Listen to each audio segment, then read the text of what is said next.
how do you realize you're going upward and not in circles or even downward? I'm not sure I buy into the vertical dimension of the question of going upward. Okay. But I think you have to go forward.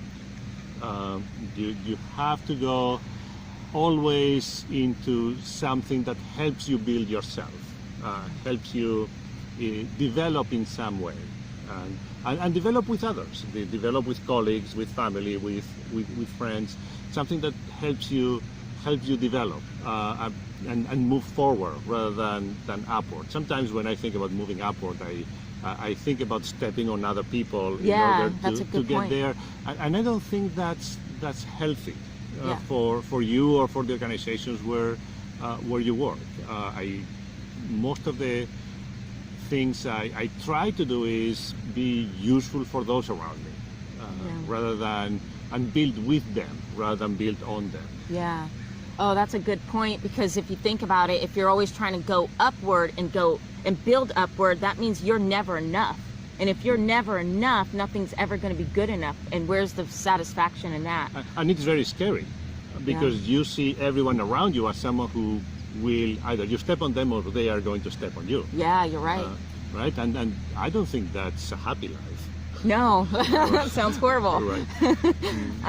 As you said a good point, it's more about moving forward. How do we know if we're moving forward or in circles? If you're wondering whether you're moving in circles, you're probably moving in circles. Okay. Right? Yeah. Yeah. If you know that you're moving forward when you are really so engaged in what you are doing that you don't worry about what you left behind. Wow, that brings to another really good point about living in the present moment and not worrying about what's behind us or actually what's in front of us. Yeah. Okay. So the next question I have here is, what are your habits that have created to where you are today? I'm not sure I can I can talk about good habits or successful habits. I like to be open and talk to people, and I think an important thing is listen more than talking. Here I'm talking a lot, but I like to listen more than talk. Be aware of what other people are saying, what are their ideas, their contributions, and when we talk to other people, it's more about learning together than trying to convince others about your own ideas. Once in a while you have to do it, but in most cases it's about having an actual dialogue where you build on each other's ideas and you keep exploring until you find the right solution for something. Not your solution or my solution, but our solution, something that we develop together. You know, I agree. That's beautifully said. What can we do to practice hearing more instead of wanting to talk? That's a good question. Well, it's something I've been thinking about too. Sometimes you have to put yourself on timeout.